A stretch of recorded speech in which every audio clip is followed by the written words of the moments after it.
mo sanang Balewala kay Tatay Michael ang mapagod araw-araw sa pagkanta ng live online.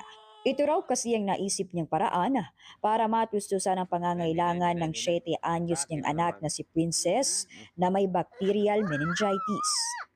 Kaya yun po, ano po ako sa TikTok, nagbakasakali po ako na kumanta-kanta na lang para po kahit papaano po dagdag na rin po sa pangangailangan po ng anak ko, katulad po ng gatas. Hindi pa po kasama yung gamot dun, yung diaper, tubig. 2 taong gulang pa lang si Princess nang ma-diagnose na may bacterial meningitis. At dahil din dito, kaya na-stroke ang kalahati niyang katawan at naparalisa.